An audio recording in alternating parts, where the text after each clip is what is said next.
Hello and welcome to I'mStarting.com. I'm Nikita and today I have with me Aditya Mishra and he's the co-founder and director Head Start Network Foundation. So good to have you on I'm Starting, Aditya. Hi Nikita, good to be here too.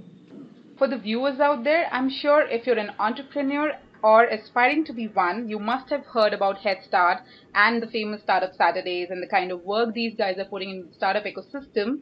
So before we get to understand Aditya's perspective of startup scene in India, let's quickly find out as to how he got started with Head Start and why. Sure, so this goes back a few years. So I was running this co-innovation network at TCS where we were looking to work with startups all over the world. And I spent quite a bit of time in Silicon Valley, Boston, Israel, some of those places which are hotspots. And people would always ask me what's happening in India. That's supposed to be a good place to do startups as well. And I would come back and see that there were not many startups happening. And one thing that I saw was that there were a lot of places where in Silicon Valley people could meet up, interact, and entrepreneurs were very open to talking to each other. But no such forums existed in India. And that's where I saw bar camps was one example that had happened. But they had stopped after that. So I got in touch with some of these guys who were doing bar camps, and then I realized that bar camp Bangalore was going to be held again, and there was a team trying to do things. So I got involved with that team, and we did bar camp Bangalore, and then I got involved with Delhi, Pune, some other places as well. Bombay, of course, which is where I live. We did a few episodes of bar camps across all these cities, and that's where we built a lot of community across bar camps.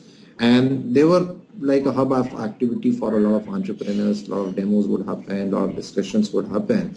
And that's where the idea of Head Start was born. And to begin with, we said that, look, what we are doing would sustain longer in future, long after we are gone as individuals, if we had a company in place. And that's where we created this company called Head Start Network Foundation. And we started off by doing a large event because we're doing these small things on 3 months frequency in each city. We said, hey, let's do one large pan-India event and let's get all investors, all technologists, everybody together there. And we did an event called Head Start, which was very successful. This was in Bangalore. But one of the feedback that people had was that, look, we need more of these things, maybe at a smaller scale.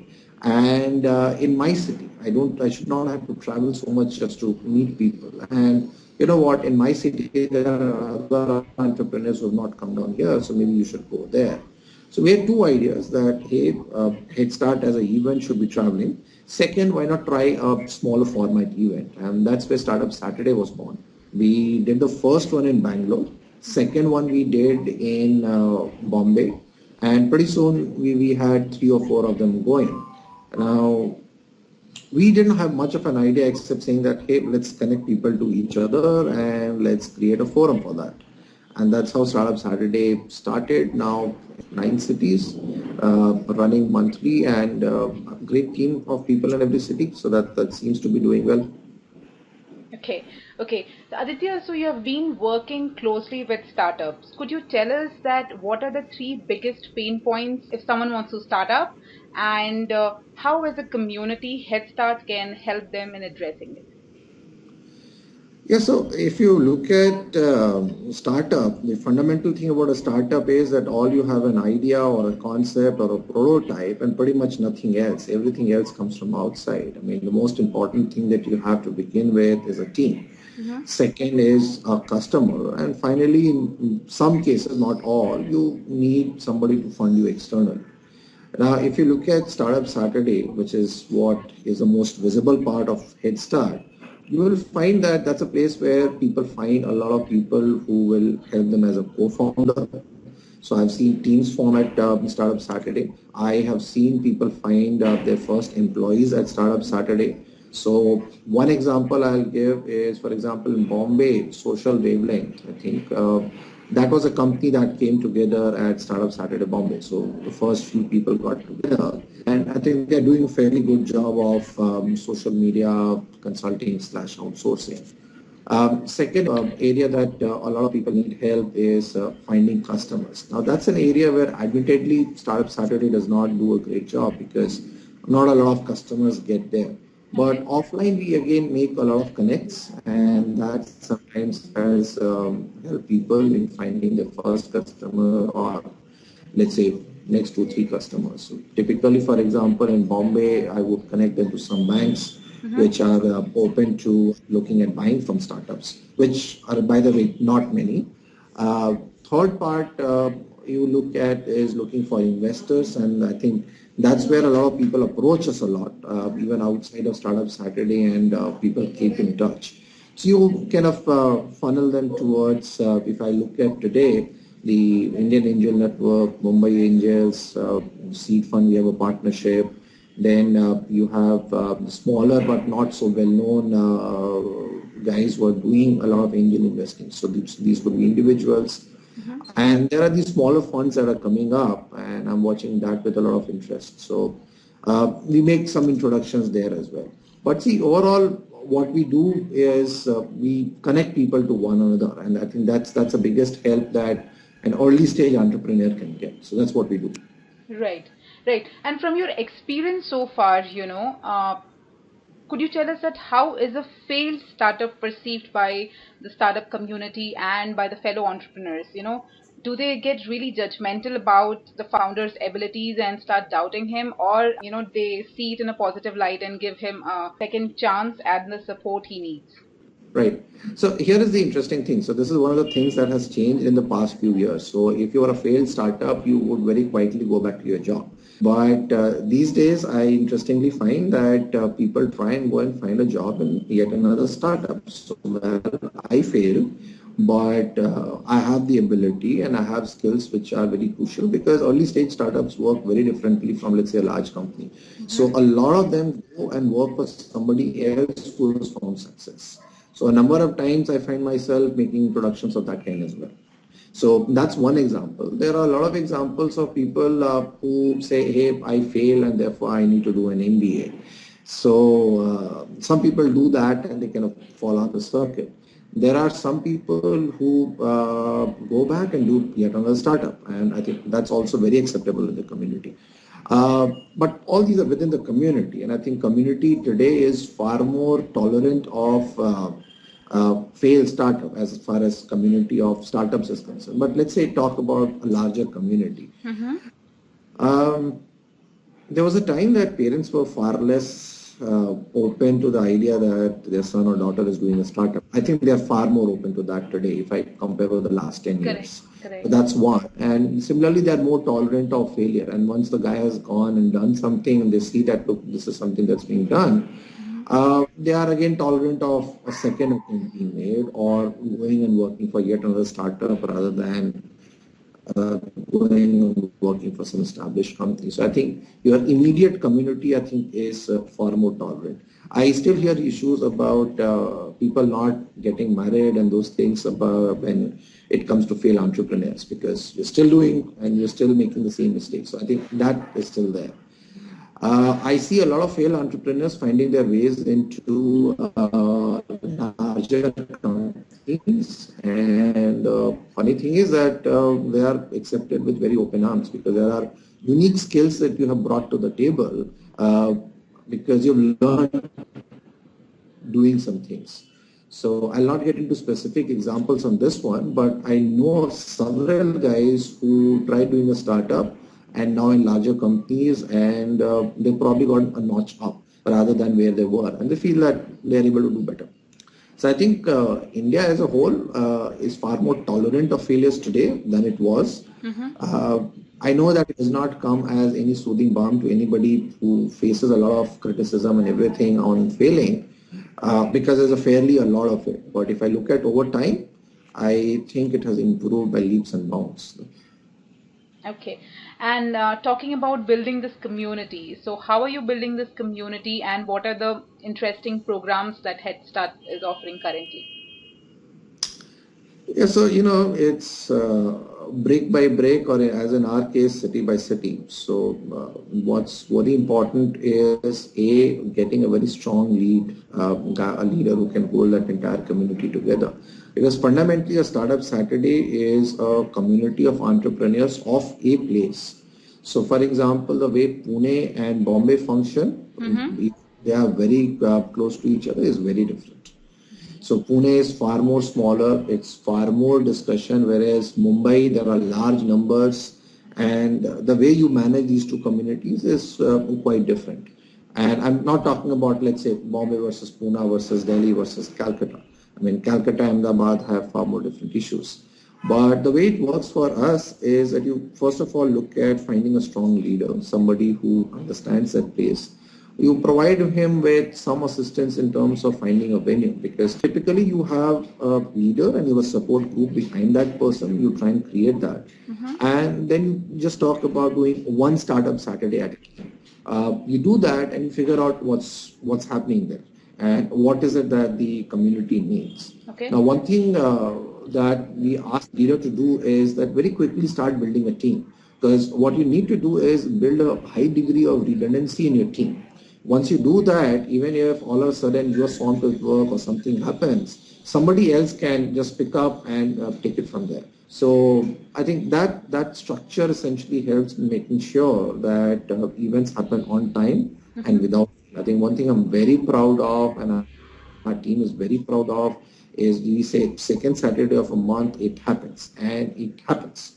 And sometimes I also wonder how do people pull it off, because I've had situations where the local teams had personal emergencies. They've kind of put it aside and worked to make this happen. And I hear of it only later. So I think hats off to the local communities and teams which make it happen. On an ongoing basis, see, today we are doing Startup Saturday as one of the most visible part that is there. And Startup Saturday also has come in a different way. So Startup Saturday, when we started about 3 to 4 years ago, was one place where entrepreneurs of all kinds could come, and the community was far smaller at that time. Okay. Now, that would mean that there were a few experienced entrepreneurs and a lot of aspiring entrepreneurs. Because that's how it is. There are fewer successful and serial entrepreneurs that are there.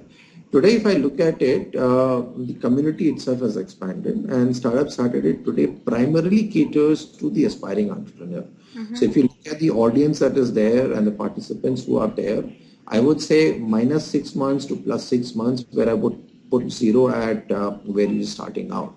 And that primarily over time has become the Startup Saturdays audience. So we have kind of moved the agenda of Startup Saturday and the content of a Startup Saturday to meet the needs of that audience. Having said that, we are also creating yet another format which will have a different name. We are again going to pilot it, I think, early part of next year, where we are talking about doing it for established entrepreneurs. I would say established as in somebody who's past that first 6 months. Okay. And he or she needs far different things than what somebody with an aspiration needs. So we'll probably call it Head Start Club. Okay. And let's see how that one does. Second part that I'm looking at is we see a lot of gap between India and Silicon Valley in terms of skills. So it's things like how you make your business plan, how do you pitch to your customer, how do you segment customer, how do you sell to them, how do you communicate, how do you pick up your team, how to motivate teams. Some of these things are missing, and large reason for that is that the economies which are there, such as US, have had a longer history of doing business in the way that we do business today than some of the other parts of the world are, and we are in the other part of the world. So given that, we are looking to invest into a program that we are again calling Head Start Evolve, where we will put in some skill-based workshops by experienced entrepreneurs, and also have a few mentors to come in. Discussing this with a few partners, and let's see where that goes. Okay. So that's yet another program that we're looking to launch in addition to Startup Saturday. Some more in the labs, but I guess that's a discussion for yet another day. Okay. So before signing off, what are the trends you see in entrepreneurship, and what are the hot sectors for business opportunities as per you? So I'll take the first and skip the second because I think hot keeps on changing, and if you go for hot, you actually end up losing. So that's a recipe for disaster.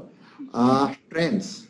Um, First thing that I mentioned, far more people are turning entrepreneurs. So, and a lot of them are fairly experienced people. So what I see is that there were guys who were looking at, for example, careers in investment banking, private equity, VC. A lot of them are actually making a very interesting remark to me that, if I have to make money, best way of making money is to turn entrepreneur. This I could not have imagined a few years back. So just that's an anecdote, but in general, I think there are a lot of experienced people turning entrepreneurs with about 5 to 10 years of experience and let's say a larger company behind them. What that does is that in terms of skills, they are fairly well skilled. They have a network of people that they can turn to for investment advice and well, they actually already know of customers. So getting customers is easier for them. Okay. So I think that's one very interesting trend that's there. Second trend that I see, which is again good for entrepreneurship, is that there's a lot of money for early stage startups. So you see, let's say at least two large angel investment group. There are two smaller ones that are there in Hyderabad and Chennai. There is a fifth one shaping up again in Delhi, and that's again going to be a pan-India one. So a lot of people looking to put money behind startups. And this is in addition to whatever you say, see as individual angels who are probably doing more investments than any of the large investment group. So if you look at the angel investment activity in the country, more investments are happening outside of IAN and Mumbai Angels than inside them. So that's also again increasing. Then in addition to that, you always had this gap between the VC money and the early angel money. Now what's happening is that there are these funds which are against starting, which are putting an interesting amount of money. So you have myfirstcheck.com, then you have Bloom Ventures and well, K Capitals around the corner. So some of these things are there, which given the money that's flowing in, that's again good. Third thing that I see is that in the large enterprises, the openness to doing business with a startup is going up. So earlier you would have a situation where the intent was to work with a large guy. Now the innovation may come from a small guy and that could be part of a consortium. But today you are seeing a few opportunities where people are straight away saying that, look, by design, I'm not antagonistic to a small guy.